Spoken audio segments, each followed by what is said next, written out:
welcome to the session all about how we can look at using your brand and your marketing strategy to actually scale up your business and accelerate growth.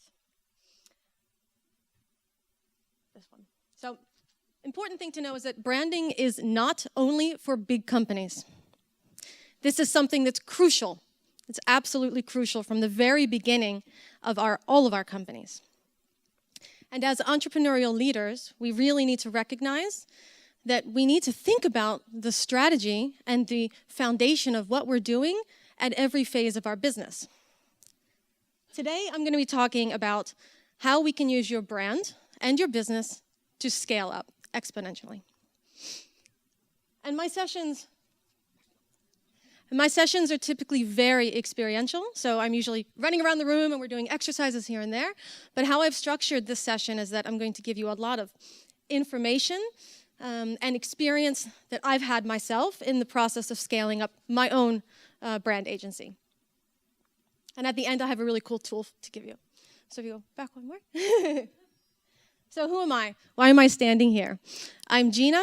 I am an American who transplanted here to the Netherlands 17 years ago now, I think. It's been a long time. And in 2013, I started my own business. And that is iGina Marketing, iGina as a brand agency. And I started like many of you and all of us have. You start as a startup and you don't have much of anything. I was a solo entrepreneur. I struggled for a few years where I had interns here, interns there, but I was hungry, absolutely starving to have growth in my business. I knew I wanted more. I didn't want to work at home. I wanted an agency. But that presents tons of challenges. So especially when you're thinking about, actually, how do I scale my business? There's only one of me, and I'm the brand strategist. Imagine that problem, huh? How do you scale that part of a business? And so that's when I started the business. I continued my process of figuring out how to scale. I moved my business to Amsterdam to have my agency located there. And about that time, I joined up with 4 other female entrepreneur business owners, and we decided we all had the same goal in mind. We wanted to scale our businesses. We didn't want to take investment because we wanted to retain control over our companies. It was very important to us. But we realized that we could actually join forces and create a business collective together. Now, my agency has 20 staff. We've got a videographer on staff. We've got photographer. We've got a graphic designer. We are very much in the sense of having a full-scale operation now and scaling the business. But we could do this because we had this group of entrepreneurs who had the same vision. We had the same goals in mind. And the way we look at it now is that without having this scenario, I would still potentially be in this going like this to figuring out where am I going? Am I looking for an investment? What is my point of my business, right? And that's why I'm standing here also to tell you a little bit of what I experienced over that. And I'm going to be super transparent and super honest about the ups and the downs and the things that I have been through with that process. Okay. So I want to ask you, what stage is your business in? So there are 3 typical stages of a startup, right? You are either learning, where you are still figuring out how to run your business, how to optimize things. Is there market fit for your business? There is the stage of growth. Are you already growing? Have you added team members? Are you cross-departmental? Or are you still the jack of all trades in your business? These are the questions, right? And at some point in the business, whether that is you've had a growth, you've had an investment, the business might decline. So can I see a show of hands? Who here is in the learning phase of your business? Yeah? Learning? And what about growth phase? You are ready to grow. You're in that process. Yeah? What about decline? Yeah? Yeah, see? And that's also what typically happens when you have the decline phase. You either sell or you rethink your business, huh? Yeah. Or you go and find something else. Yeah. Good. Well, we have a mix, so that's good. I'm going to focus on some of the things between phase 1 and phase 2 here, and how marketing and brand, and especially focusing on the strategic part, will really help to grow your business. Okay. This is what you're going to learn. The what and why of brand. Why do you need a brand? Why is it important? How is it going to help you?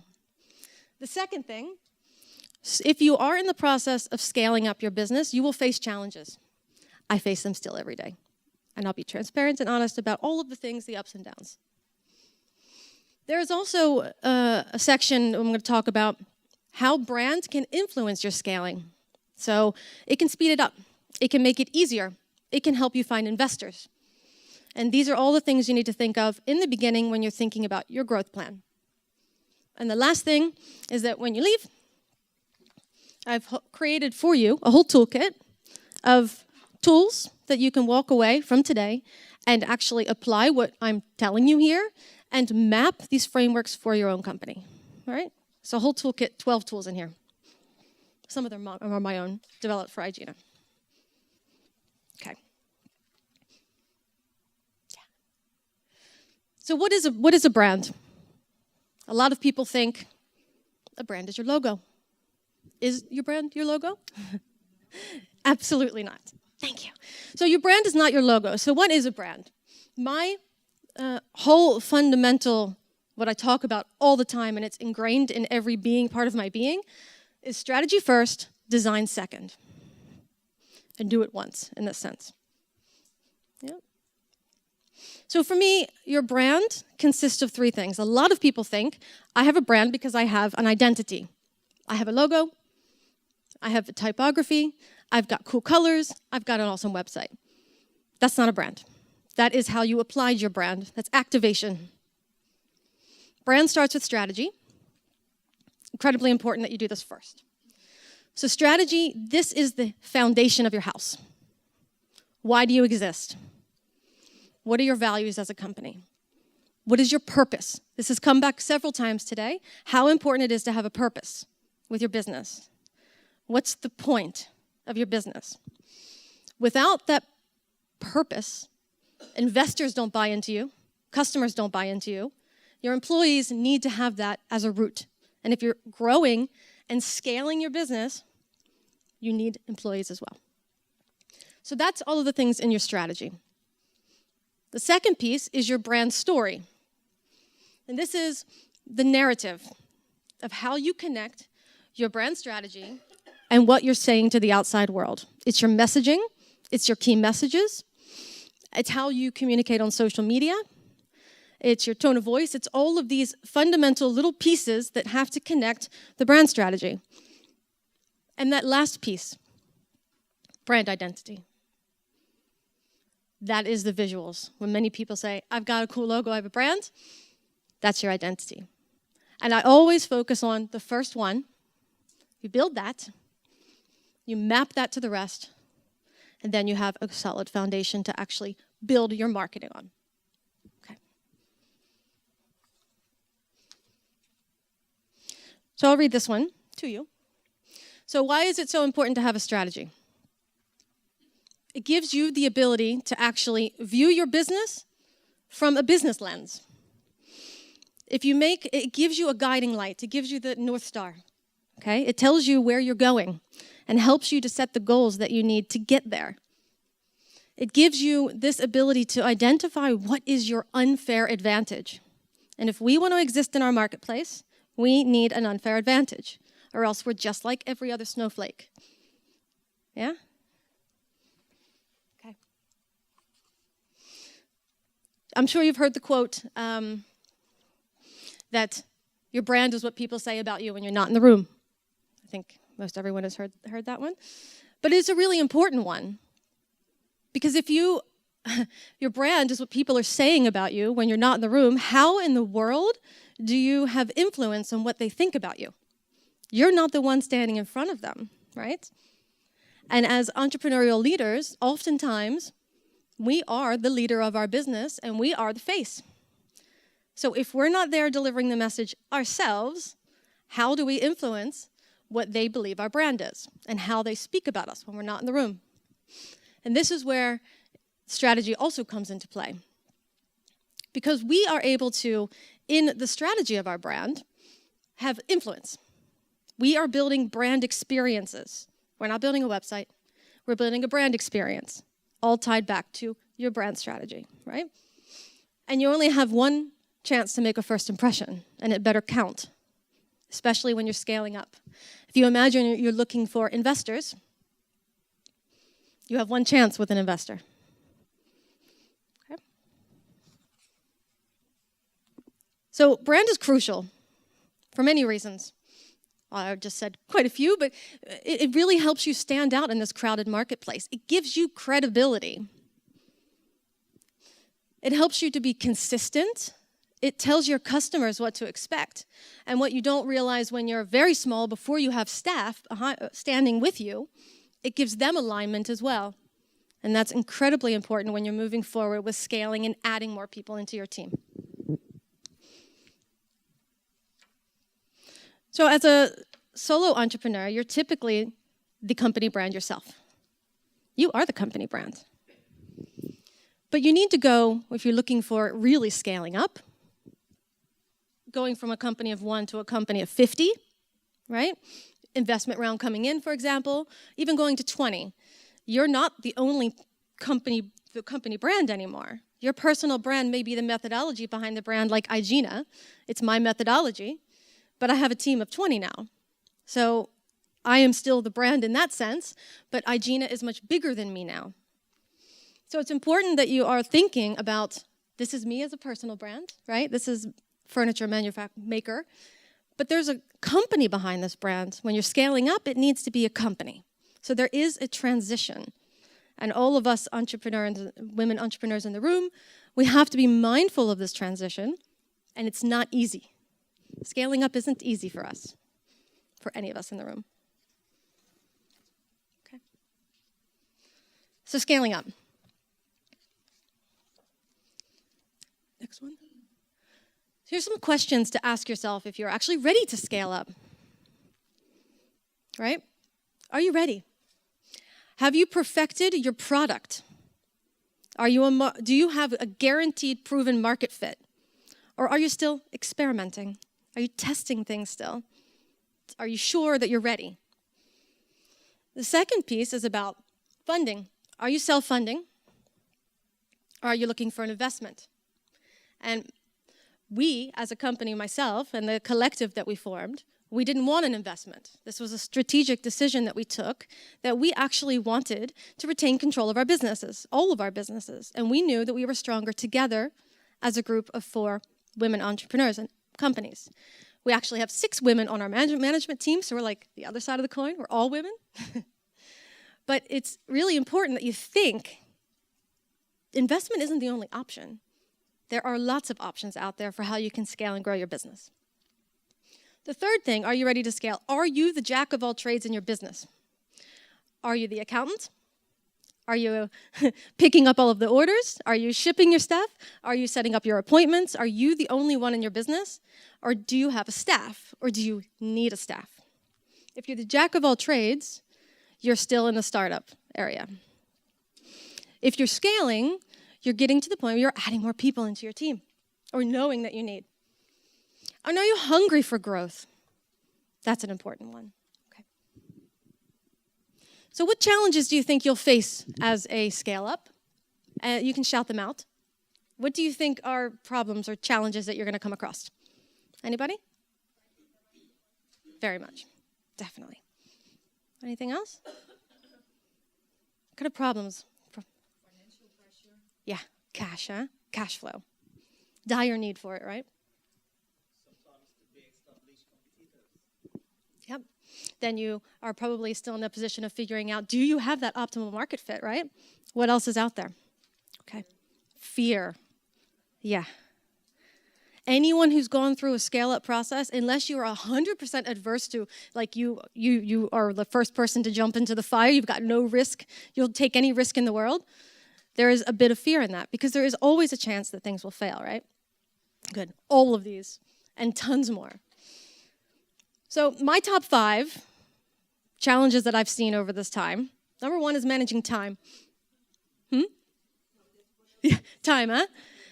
It is hard, let me tell you. And I still struggle with this every day, because I went through the process a year ago of not being the only one building brands.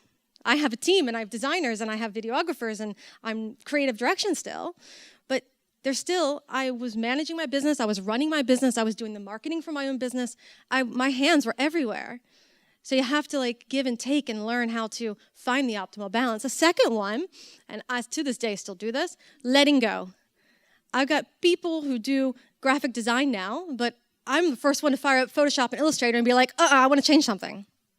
I'm the first one to do it. So there have to, and it can be very negative when you let go. It can be a difficult thing. I've always, and my colleagues have also said this as well, is that I treat it in a positive way. I know that letting go, even through growing pains, means that my business is going to scale more because of it. And of course, there's the cash, there's the funding, there's all of the alignment, and not staying true to where you're going in the future. So to scale up, you really need to impress your dream customers, the dream ones, the MVC, I call them, most valuable customers. You want to impress them. You want to impress your investors' potential. And the right brand and marketing strategy will help you to do this. Doing it too late when you've lost the investment doesn't help you anymore. Okay. So these are the different requirements when you're scaling a business. So to truly go from being a startup to a scale-up, out of the way, so you can see. People, do you have the right people? What is your vision outside world? How are you getting there? How in the world will you actually do it? Execution is hard in scaling up. You need cash to have the people. You need the people to do the execution. It's a slippery kind of balance of where you do it. And how will you do this? Will you go it alone, or will you find investors? So marketing can help with all of these different buckets. I'm not going to read through all of these to you, but basically, the first bucket of people, marketing and brands can help you with your internal branding, your employer branding, really important that you find the right people who are aligned with your true north as a business, your purpose, that real reason you exist. So it's not just about customers for people. It's all your audiences. Investors, who are your right audiences? And strategy, that's having really your true north. Where am I going? What is my utopia? And one of the tools in this toolkit I have for you will help you to define what is your utopia. Okay? Execution.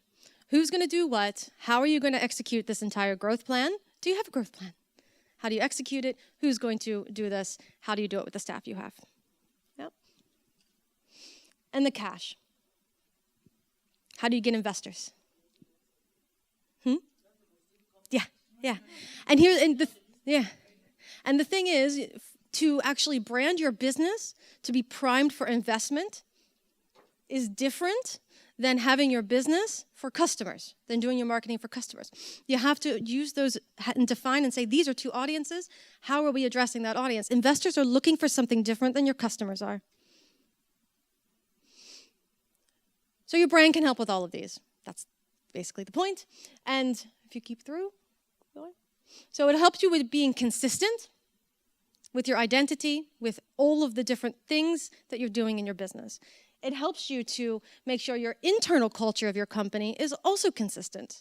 Your employees, your potential employees, your investors, they know exactly what your point is and why you're in business. They know what your unfair advantage is, and they can stand behind you and help you move forward. And visioning. I am a huge proponent of visioning. I have included in your tool pack that we'll give you at the end, a 20-year roadmap. You might think, oh my God, 20 years. And yes, that's true, but there's a point to that. You want to think about what is your utopia. What is your perfect scenario in 20 years? I'm going to be retired, I hope. But what is your perfect scenario? What are you reaching for? And then you plot that backwards. If my utopia at 20 years is that I want to be retired, or that I want to hand my business to my son, for example, what do I need to do every 5 years between then and now to make sure I reach that target? What is my vision? What is the real vision that I'm going to bring to the world and to myself? That you need to map out. This is an example of a company who did it really well. It's a US eye glasses company.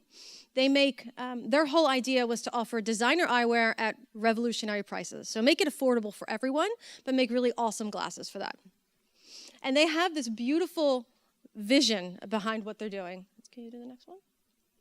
We believe that buying glasses should be easy and fun. It should leave you happy and good looking with money in your pocket. We also believe that everyone has the right to see. And this is really crisp. And for them, it helped them to grow their company from one store to dozens and dozens of stores in the US and in Canada now. It's a really beautiful way they're connecting with their audiences. Yep. So here are your 2 key takeaways. If you learn nothing else from me today, 2 things. Your strategy is crucial, absolutely crucial. And this quote is like one of my favorites. If you want everyone on the same page, then you need this page first. It's yourself, it's your investors, it's who you work with at the bank, it's your partners, setting up the right partnerships. I wouldn't have this collective if I didn't have this partnership with these beautiful women, entrepreneurs. You need to have all of this strategically before you execute. And that doesn't mean that strategy is black and white. It will evolve over time as well. But you need a starting place and something with your guiding light. And that's your brand strategy, your growth strategy for scaling up, and your marketing strategy. And the second thing is don't be afraid. Don't be afraid. Don't be afraid to transform and actually embrace the process. I can say one thing for myself over the last 3 years since we formed this collective. I have also transformed as a person. I've learned so much from being a one-woman show to being a group of 6 women in a management team to a team of 20 behind me. All of it was scary. And it's important that you make mistakes. Some of us, and it's a thing that a lot of women say to me, that I'm afraid of making mistakes. You will never get where you want to go if you don't make a decision and go for it and learn from the mistakes you do make. They make you a super strong person and an amazing entrepreneur in the process. I've learned that myself in what I've gone through. So the last thing I have for you is, we'll hand it out to everyone. I have made you a toolkit with 12 pages of frameworks where you can start mapping in your strategic directions. And if we go to the next one. So really quick, the 20-year roadmap is in there. So how you can map your utopia. The next one is a strategic growth plan. This is a growth plan that is very widely used with businesses and scale-ups. And this is very detailed of where you're going with your business. And the last 2, this is my brand strategy canvas that I developed 6 years ago. And then I've included other frameworks for your audience, your story, your brand, your look. All sorts of frameworks that you can start filling in to help you just organize your thoughts around what you're doing with your brand and your scale-up. Yeah? So that's it. That's it. Any questions? Okay, this is a workshop, so we're going to work really hard, super interactive. Referrals. Why do we love referrals? Anybody, shout it out. Why do you love them? They're free? Yeah. Firsthand. Why does that matter? Trust. Credible. Easier. Right? What else? Why do we love these?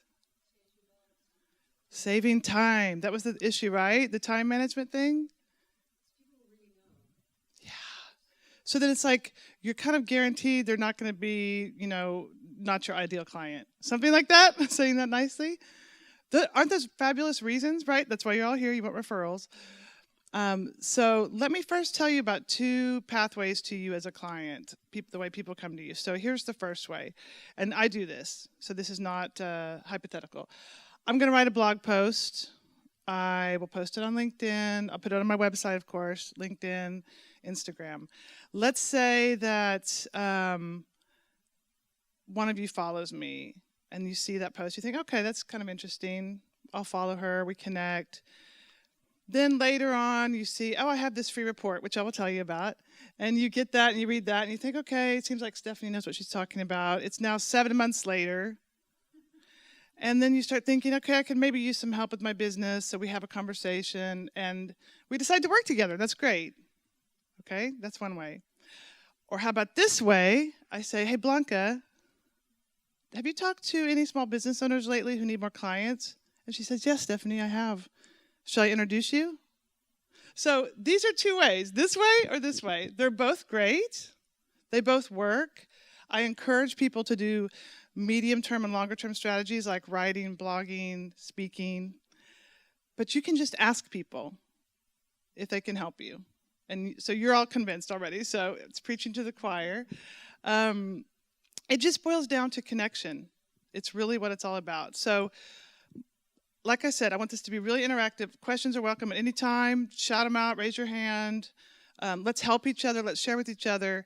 I'm going to hopefully get some connections made here today so that some of you leave with referrals from each other, and you'll leave with your own list of people that you're going to ask. Does that sound good? Okay. All right, let's do this. Okay, so like I said, it's all about connections in the end. Richard Branson, kind of successful guy with about a lot of businesses.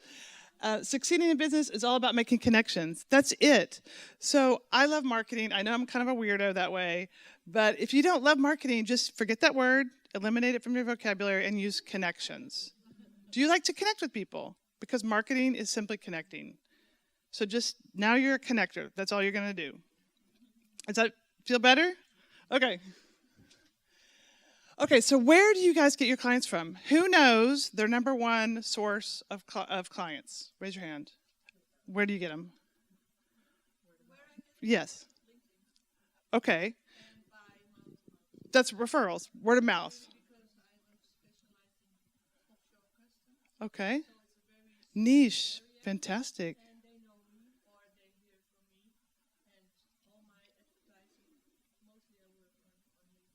Super. Blanca, where do you get yours? Same. LinkedIn. Referrals first. I love LinkedIn, by the way. A huge fan. If you're not on, get on, connect with everyone. Who else knows where their clients? Yes. Word of mouth. Word of mouth. Instagram. Great. A younger fella, I think. The younger group. That's good. Instagram and LinkedIn. Actually, I have heard from many younger people, they actually are on board with LinkedIn. And it's people more my age that are like, I don't know about LinkedIn. So I'm promoting LinkedIn and Instagram today. Who else knows where you get most of your clients? Yeah. So, okay, so they just reach out to you organically. Well, that's fantastic, right? That's even better. That's a good way, but the power of referrals is you have the ability to ask people and then they're coming to you. So you have a little bit more control. That you're just sitting there and someone Googles you and finds you, you don't know that they're doing that. So that's the proactive piece of this. So we've heard a lot of referrals already. People know that works. So here's the good news. You know that works, that people are coming to you, but how many of you actually proactively ask? A few, okay, sometimes, yeah. I get it. We're going to talk about how to get over that barrier. But just imagine this, right? You're already loving referrals. You know they work. You want more. And if you're getting them now, imagine how many more you'll get if you start asking. So just envision all those clients coming your way. Okay. Anybody have any questions so far? Okay. Okay, again, it's back to this connecting. And then once you connect, you have to build these relationships. That's why I've written a blog post called why you should never go to another networking event again. Because if you're not going to follow up and connect and build a relationship, there's no point in going. Right? You meet people and then nothing happens. So relationships happen over time. You mentioned trust. That happens over time. Scott Stratton's a great guy to follow. His whole brand is unmarketing, speaking of brands. So just, again, skip the word marketing, focus on the word connecting and building relationships. Why referrals? We talked about this at the very start with you shouting out why you love referrals. So stay really connected with this. They're free, they're easy, they're fast, they're trusted. It's an active connection, actually, right? If I make a referral, that means I have to email or phone Blanca, and now we're talking again. She says, "Oh, Stephanie, that's interesting. You called because this thing came up." Right? You know how when you're talking with someone, things just come up. "Oh, did you read this book?" "Oh, no." So it's like just the very act of giving and receiving referrals is an act of connection. It's an act of generosity. So we're sold on them. I think the only barrier could be that we're afraid to ask. Is that kind of where we get stuck? Okay. So this is the good news. If you've heard this quote, you probably wouldn't worry about what people think of you if you knew how seldom they do. So we all think everyone's like, "Oh, what they're thinking about me. What are they saying about me?" Well, they're not, because we're all just worried about ourselves. So that's the good news and the bad news. What it means is people really want to help you. You just have to ask them. They do. They want to help you. But they're just not sitting around thinking, "Oh, how can I give Dimphna more referrals? I'm going to think of some clients to send to her." They're not doing it. But if you ask, "Barbara, do you know someone?" But I'm going to get to the keys about how it is you ask for it. Of course she wants to help, right? You guys do that too when people ask you. So just keep that in mind. It's not that people don't love you or care about you. They're just not, you're not top of mind. That's why it's your requirement to ask. It's your duty to ask if you want to make this happen, and they're happy to help. Okay, so who to ask? So now think about current clients, previous clients, people in your network, your neighbor, anyone that you have a relationship with. And it doesn't have to be a deep relationship. We've mentioned LinkedIn. You know how powerful your second connections are, or third connections even sometimes. People who know people. Anyone you've had a relationship with, anyone who knows you and knows the work you're doing. And this is the key, and I'm going to hand out a question here in a minute to help you with this. You need to be very clear about what you do so that people can remember it, so that people can refer you, right? You have to have that down cold. And then that's also the same question that you're going to be asking other people, because the key to getting referrals is also giving them. It's that karma, reciprocity. You know, when you need something, give it. And it's fun to do that too. So that's who to ask. And now how to ask. This is so important. Don't get stuck on the exact wording. It can be an email, it can be a phone call, whatever works for you. It can be coffee, it can be a text, Instagram. The point is that you ask, and when you ask for one person. So don't say, "Barbara, do you know anyone?" "I don't know anyone." Your mind immediately goes blank, right? You're like, "Who's anyone?" Can't think of that. Do you know one person who, and I'll use myself as an example. "Barbara, do you know one small business owner who's looking for more clients?" She might think, "I don't know, let me think."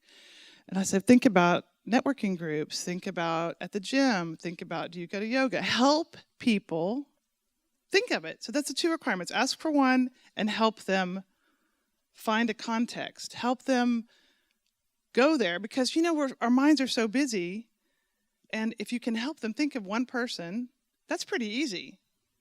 We can all almost think of one person, and if you can't, you might say, "Well, let me go back and look into my database." So that's how to ask, is to be very specific. Ask for one person, help them, give them context. And then the second part is, so what if they know someone? What are they supposed to do? You have to be very clear about what it is you want them to do. They should call me. They should email me. They should go to my website and get my free report. That's what I do, so that people, because sometimes it's kind of too big of a step to actually call someone. You say, "Well, let me just check her out first." So I say, go to my website, get my free report. If you like what you see there, then we can talk after that. But you need to be clear on what it is you want Barbara to tell her friend Susan to do. Who has a directive already that they know? What do you want people to do? Send an email. Okay. And if they send an email, they should just say, "Hi, I heard about you from Barbara, and let's talk." Okay. Okay, perfect. So send her an email, tell her how you can help. Who else has a call to action? To call. Okay, perfect. So, I love this. So everyone has their preferred method. Call her. That's fantastic, right? Most people are like, please don't call me. So she's like inviting. That's fantastic.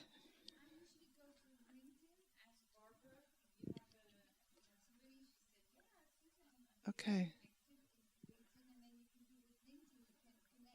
Yes, make introductions. Okay, perfect. So it's so important that you're clear about that because people are busy and they're going to forget. So you have to be ready on the money with what you're looking for, help them, one person, and how to make it happen.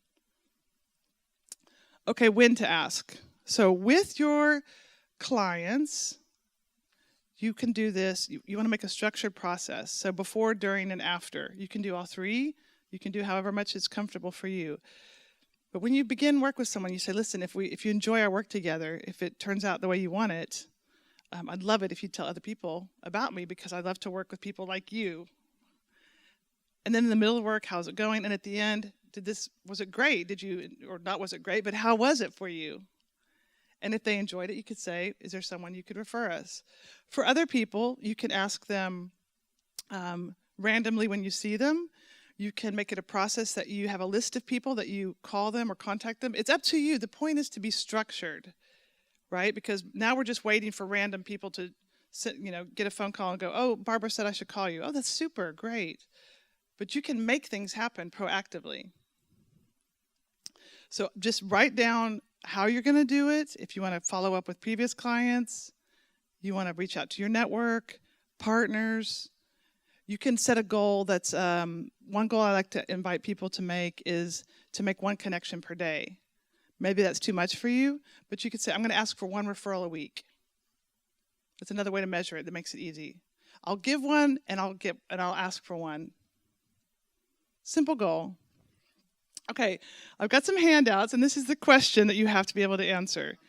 This is a question you have to answer, and this is the question that you will ask people when you want to give referrals. And the question is this: how can I know if someone I'm talking to is a good prospect for you? Barbara, how can I know if someone I'm talking to is a good prospect for you?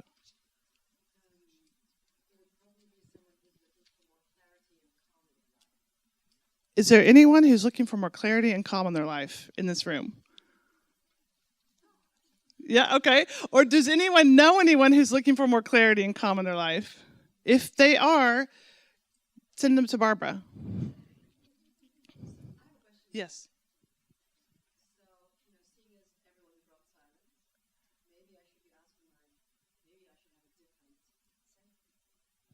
Did that resonate with everybody, what Barbara said?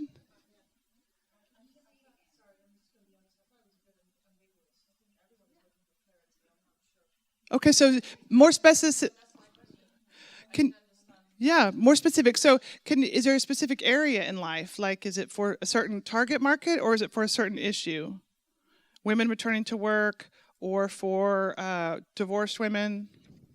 A lot of my clients are young professionals who are feeling stressed out and are trying to prevent burnout and are looking to get more calm or at least with what they want. Okay. Clear about the next steps. So young people, that narrows it down. Young people who are feeling on the verge of burnout. Does that help? Great question, Barbara. I'm in marketing, so I love this stuff. The more specific you can be, the better. And so you can do it two ways, the who and the what. Who you serve and what you do for them. If you can be specific about both, that's great. But one or the other also works. Yeah. A young person who's on the verge of burnout? Barbara. Who else can answer this question very easily for themselves? Yeah. Come to you. Okay. Is when I'm talking to the customer and it comes down to pricing, and the customer basically doesn't agree to my terms, not just now. Okay, so you're saying, what do you do? I started a side business, a catering business, Catering, and one of the deals I have is upfront payment. upfront payment. Once they say no, we don't do that. I already know where the money comes. Okay. So, okay, I'm a bit lost. So then this question, how can I know if someone I'm talking to is a good prospect for you? I'm saying basically if we can't come to an agreement. Okay, so you're saying, but you're looking for catering jobs. Okay, so I know I have a good client if I've talked to someone and I have to ask my guest, do you pay up front? Because if so, then she wants to work with you. Okay, okay, Say that, and some of them already know. They're like, oh, she does that. Okay. okay. Anyone need any catering? No, really, it's great. It's really good. This is good to know. And then payment up front. Fantastic. It's good. I mean, because you're going to save yourself time. Yes, Blanca?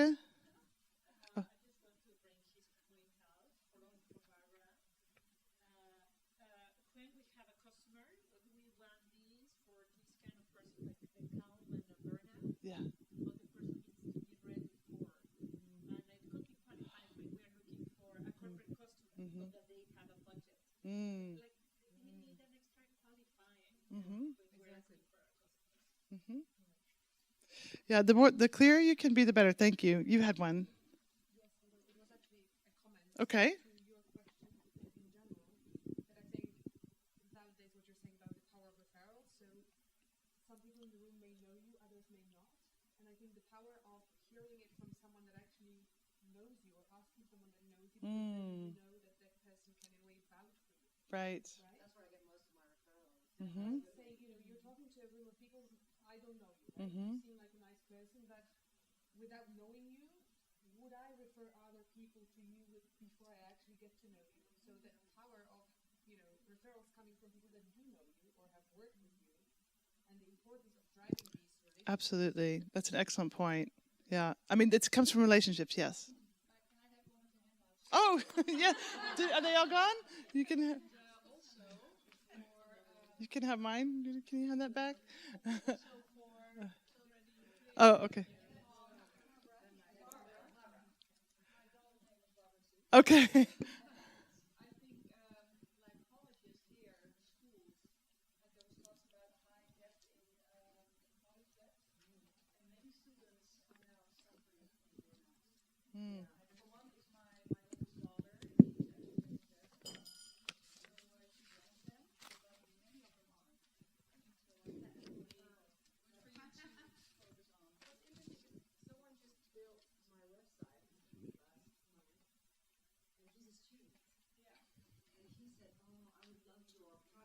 Mm-hmm.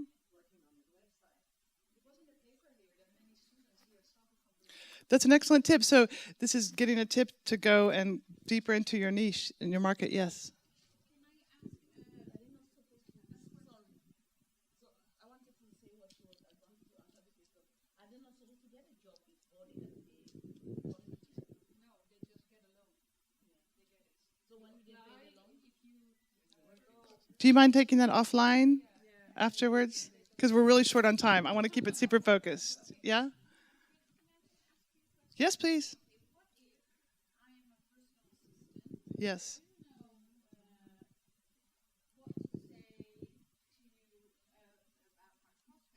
However, I am actually adding on to my business a new skills, like for example, moderator, facilitator, dog positive. Mm-hmm.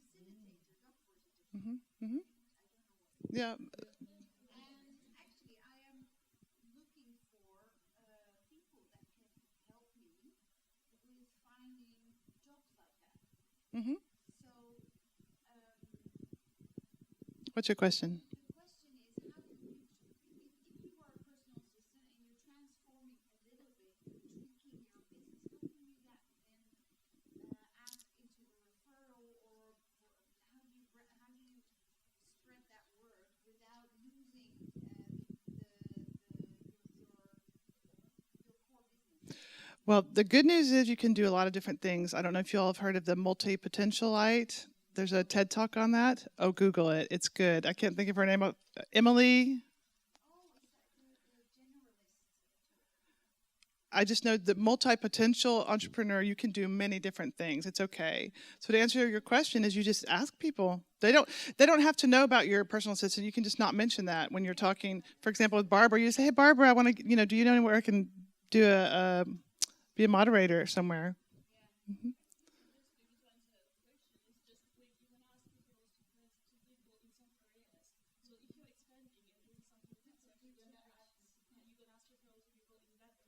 Absolutely. Mm-hmm. Yes. Yes, please answer. Yeah, absolutely. This is what I want to get some results out of this. Personally, what I do is I help people to write their book and to find a publisher. Writing a book. Who wants to write a book? Hands in the air. Okay, there's some clients here for you. Excellent. What's your name? Ula. If you want to write a book, go talk to Ula. Yes. This is what happens when you take action and ask. So it's so important. The thing is, again, you have to ask people. You have to be willing to ask. You have to be willing to follow up. If you don't hear back, don't just say, "Oh, well, she didn't care. She forgot." It's your job to go back to them and ask them, "Hey, Dimfna, did you see my email? Oh, I totally forgot. Yes, I actually know someone." So follow up. Check back. It's you're the one asking for something, so don't be shy. You don't have to be pushy. It's totally relaxed, totally transparent. People like to help people, so have the courage to ask and remember that people want to help. Okay, so this is again what I was just summarizing here. Be proactive and structured. Whatever that looks like for you. If you want to, you can just use the rule of 1 per week. Give 1, ask for 1. Keep track of your referrals. This is important. I keep track. I use a database, so everyone should be using a CRM database, customer relationship management. It's a big long word. Don't worry about it. There's a free fabulous option, hubspot.com/CRM. HubSpot, HUBSPOT. That's free. I use a different system because I started so long ago. But because if it turns out that Barbara has given me 5 referrals in a year, wow, that's more becoming a partnership. And that's a whole nother talk about strategic alliance partnerships. But it's important to know who is helping you and that you reward them and thank them. So that's why you want to keep track of that. I already said this, ask for only 1. Don't say, do you know anyone? Do you know 1 person? And help them. Help them put it into context and come up with 1 for you. I love this quote by Nora Roberts, who apparently Gina grew up, it's her next door neighbor. She's a famous author. If you don't go after what you want, you'll never have it. If you don't ask, the answer is always no. And if you don't step forward, you're always in the same place. So you have nothing to lose. Most of these people you're asking, you know them or you know them somewhat. They're not going to be like, how dare you ask me for a referral? You know, they're not going to be furious. They're going to think, oh, how brave of her that she's stepping up and reaching out. Again, this thanking people. It's so easy. I am a huge fan of snail mail.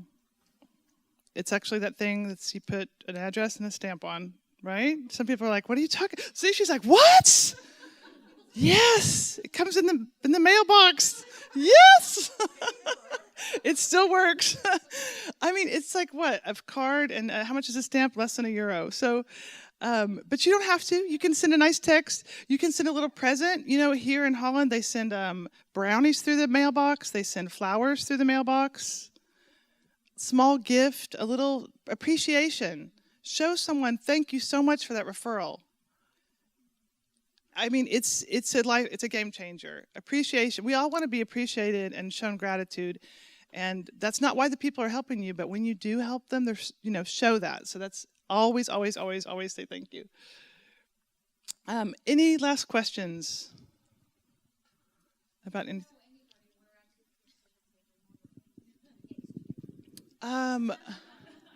I know there's do you do it in Dutch? You're Dutch, so. Okay, well, Zij Spreekt is a bureau for moderators. Okay, sign up. Yes. Okay. Sorry, I wanted to go back to my question about burnout for students because I'm an education business school. I want to know more because I thought that it's just a loan that they have to pay after school when they get a job. So do they still have to pay the loan even if they don't have a job? So when you have they can get an extended payment. But do you mind having that? But can you have this conversation at when we finish? Just because I'm running out of time. You guys for sure hook up. Yeah. Well, do you know any women who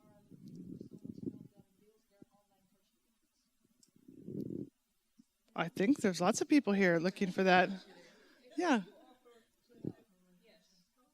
Okay, anyone who needs help building their online coaching business, contact, what's your name? What's your name?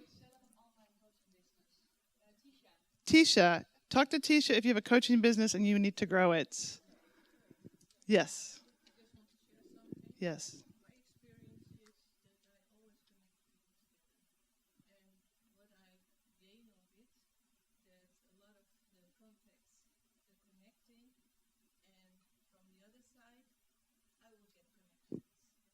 Karma, baby. Yeah. Absolutely. I mean, be the first one to give. Don't wait. Like I said, yes. I realized that I think we run so fast on a daily basis, and we talk to people always, but very rarely in a meaningful manner. So what I've started doing, and I found it very powerful for myself, so I feel like sharing, is making a conscious decision to set time to have meaningful meetings with key people. So Absolutely. Conversations. it's not always about asking about referrals, No. but just Connecting. plan to meet up once a month, once every 2 months for lunch or coffee, because out of these conversations, Magic. beautiful things happen Agree. 100%. without having to ask very often, but just by brainstorming, Organically. talking. It comes out. Absolutely. Are we out of time? Okay. I'm going to ask me questions at the break. Can you go to the next slide? So I just want you guys to quickly write down at least one name, maybe three. Go for three if you can do one. One name. Who can you ask? Maybe this night, if you're here today and tomorrow you're busy. Next week, who's one person you're going to reach out to and ask for a referral? Write it down, black and white, or on your phone. Go for three, but if you can, just one concrete action that you're going to take. That's the thing, because this is all great if we just talk about it, but if you don't take action. Okay, everyone have a name, at least one? And okay, so this is how I can help. I mentioned this free report. You can't have this copy because it's a printed copy, but you can have an electronic version of it if you go to my website. And let me see here. Yeah, work with me. And then also, yes, for the Dutch people, how many Dutch people, or not Dutch people, how many people live in the Netherlands here? So there's this voucher from the government that you can apply for if you have a business and you want to expand internationally. You want more clients outside of the Netherlands. You can get a voucher worth 2,400 euros to work with me. You do have to pay the tax, the BTW, the BTW of 504 euros, but other than that, it's free. So if you want more information on that, it's on my website, or I can tell you about it.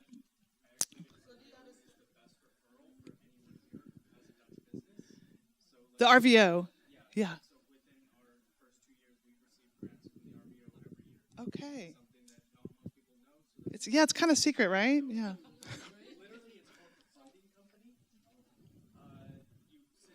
The funding company. I don't know it. Okay, I didn't even know about that. I love learning about new resources. Okay, so thank you for that. Yeah, if you just go to the Work With Me page on my website, you can see the information. It's called the RVO. And I can also send you a link. You can send me an email. I have business cards.